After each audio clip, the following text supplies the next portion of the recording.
stand up for democracy. That's what it's all about. Are you expecting to do much fishing out there? I hope so, yeah, I hope to. What do you catch in the Falkland Islands? I don't know. Argentinians, I think. If they've gone to war with us, or they're being nasty, why shouldn't we be nasty back? Almost 1,000 men, British and Argentine, died before Britain retook the Falklands. Fewer than 2,000 people lived there. But at the time, it seemed to be a matter of principle.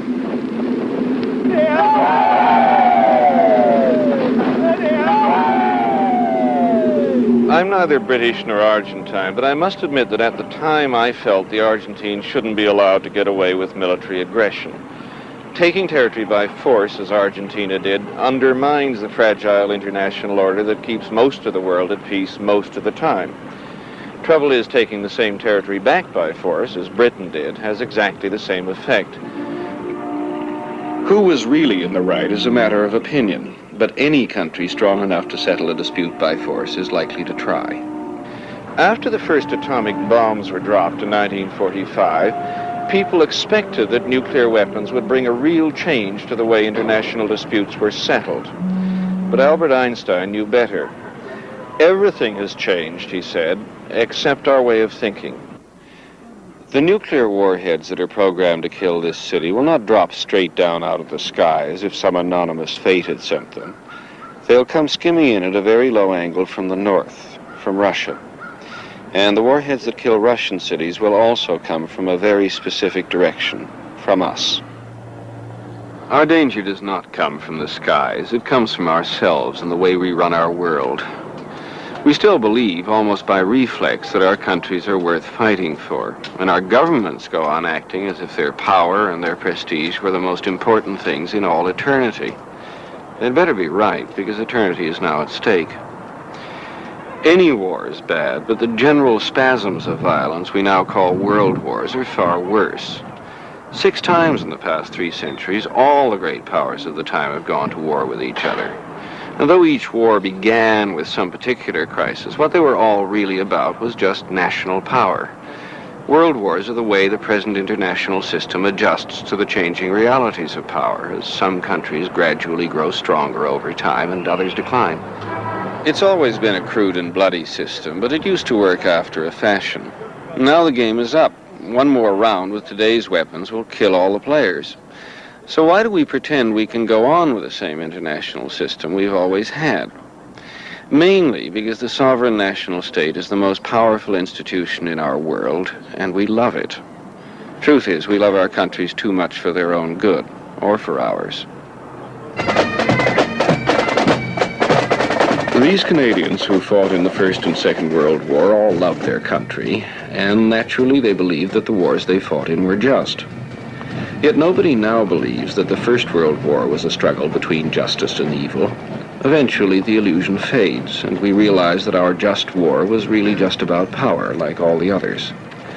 But we can only afford to admit the truth when our veterans start to fade away, because we can't tell them that what they went through and what their friends died for was only power politics. I recognize a lot of the names here. They're common family names in Newfoundland. Pratt, Eyre, Chafe, Dunphy, names of friends I grew up with. The young men buried here must have been very like my friends, except they never got any older. They all died here on the morning of July the 1st, 1916. I've known about this patch of ground all my life. Everybody born in Newfoundland knows about it. It's in northern France near the village of Beaumont-Hamel. Well, that's how Newfoundlanders say it anyway. There's still not a lot of Newfoundlanders, and back in 1914, when the Great War came, there were only about 250,000 of us. But we raised a regiment of volunteers in 2 weeks and sent it off to fight for the Empire against the Germans. On the first day of the July drive in 1916, what we now call the Battle of the Somme, the Newfoundlanders were packed into this support trench here, which they had named St. John's Road. They weren't in the first wave of the attack, which started from the front-line trenches down there at 7:30. It was a hot and sunny day for a change, and they must have felt more and more nervous when the sound of the German machine gun fire didn't gradually die away as expected. At 9:15, the Newfoundlanders climbed out of this trench here. It must have been quite difficult because each man was carrying about 70 pounds of equipment, and stood up into the machine gun fire. Someone who was there at the time said that they instinctively tucked their chins into their shoulders as though they were facing into a blizzard. They formed into lines, plodded off down this slope towards the German trenches just in front of that tree line there, and simply walked into eternity. Most of them were killed trying to get through the gaps in their own barbed wire, about halfway down to that clump of trees there, and the rest just kept walking until they were almost all shot down. None of them made it as far as the German wire. 801 Newfoundlanders went over the top here on the 1st of July. 68 answered the roll call the next morning.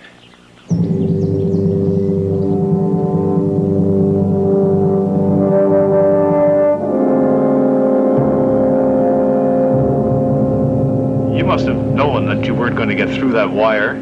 You knew that there were machine guns on the other side. What kept you going? A good point, by gosh. I don't even know. We were ordered to go, we were supposed to take the German lines. Well, perhaps I was going to fight the German army. But I kept going, and if I hadn't got wounded, I'd have gone and tried to get through that barbed wire. I didn't seem to, I don't know whether it was the enormous amount of explosives, the shells, you know, from the artillery, but your feelings seem to be sort of numbed in some way or other. All you knew, there was that chair, for instance, and you had to get to that chair come hell or high water. You're dealing with excesses of love and hate. And among men who fight together, there is an intense love. And it is why people don't run. Because these are people who are close to you. They are in danger as you are in danger. And if you run, as the British say, you're letting the side down. If you stay, you may save them. And of course, they may save you. War and combat, for all its death and destruction, and what man is capable of doing to man, for me, I can't speak for everyone, but for me, it was the first time I felt like that I was alive. I could feel the air, I could feel the sun, I could feel everything about me. I could even feel the jungle, the rice paddies, the mud, the water, everything. I could feel it.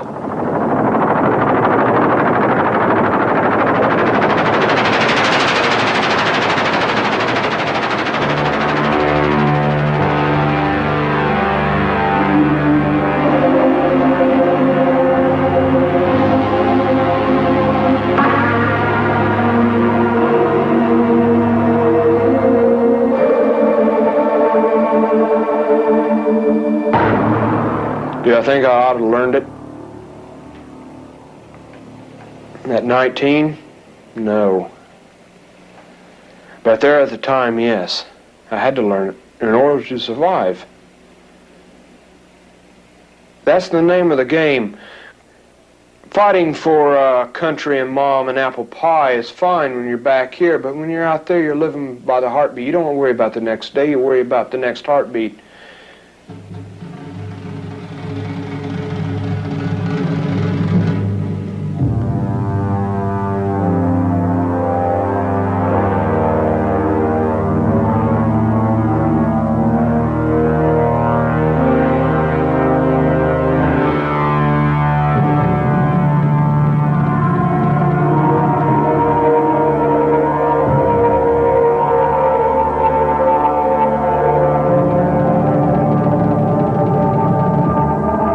I felt that all the boys that were killed, that they were helping. That it might be the war to end all wars, but what good has it done? Richard he just got out of school, And